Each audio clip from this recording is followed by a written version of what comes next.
There's nothing new under the sun. A virus terrifying American families, parents ineffectively trying social distancing. Fearful of the spread of the contagious virus, the authorities closed swimming pools and cinemas and schools and churches. A series of deaths and a surge of patients unable to breathe, prompting demands for medical equipment. A highly contagious disease with symptoms such as sore throat, fever, tiredness, headaches, stiff neck and a stomachache. The fear is real and the government at first seemed powerless. This isn't today. This was 1949 in San Angelo, Texas. The virus was poliomyelitis. It was deadly for a few people, and some others were left paralyzed, but the vast majority of people recovered fully. After World War II, Americans doused their neighborhoods, homes, and children with a highly toxic pesticide DDT in the hope of banishing polio. The government of the day thought this was a great idea, yet the number of cases grew larger each season.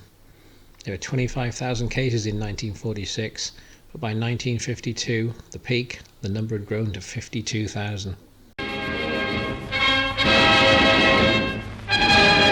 Lining up for a new assignment, an anti-germ team goes to work with DDT sprays on America's Muskogee County. First objective of the health drive is Columbus, Georgia, where the cleanup process begins. An organization called the March of Dimes campaigned aggressively to fund the development of a vaccine. The odds of contracting the disease were small, the chances of long-term consequences tiny. American parents were nonetheless terrified. A 1952 survey found that only nuclear annihilation was more feared than polio. But in 1955, Jonas Salk announced he'd developed a polio vaccine, making the issue moot. So, everything was fine. A national panic was resolved with a vaccine. The government said so.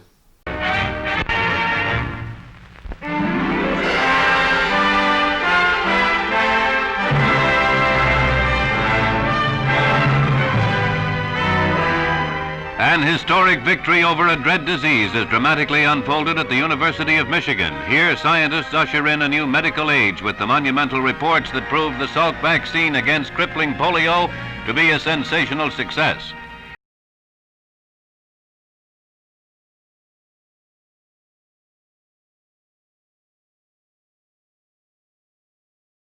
Finally, April 12, 1955, Salk vaccine safe, effective.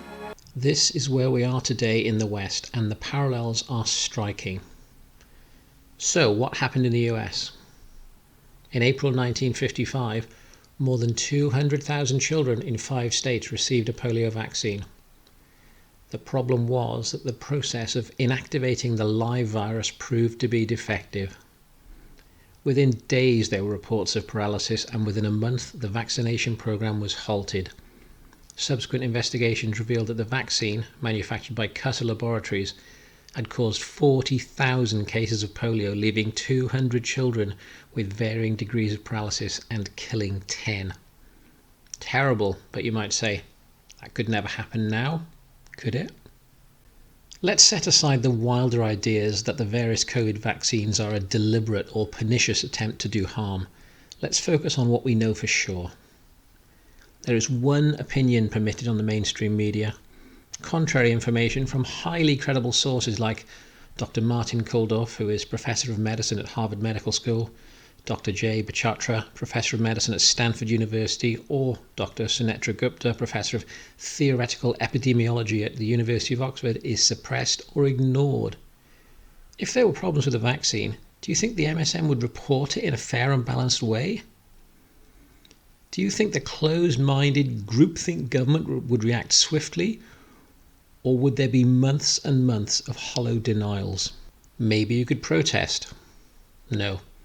More than 2 people in a group and you risk arrest. How about social media? You'd be fact-checked and branded as disinformation if your post was even allowed to stay up, and you could easily be booted off the platform. If Labour get their way, you could find that your doubts, which could turn out to be entirely correct, are criminalised. The establishment haven't exactly been consistent in the last 8 months. Don't wear face masks, they're pointless. Oh, no, sorry, compulsory. don't go out at all. No, sorry, have a pizza on us. No, wait, go back home. Go to your offices. No, don't. Now, I'm not making recommendations here, but I know this. Otherwise, healthy children don't die of COVID-19. More die of wasp stings every year, and way more die on the roads, and you drive them around. So ask yourself this. Is it worth sticking a rushed and poorly tested vaccine with unknown longer-term consequences into them? One where the manufacturer isn't legally liable. One where any emerging dangers could be suppressed, ignored, or otherwise ridiculed until the evidence just couldn't be ignored any longer. It took the state 3 years to react to thalidomide. Is that a risk you take with your children? As for adults, if you're in a risk group and you judge it wise to have a vaccine, that's your choice, not mine.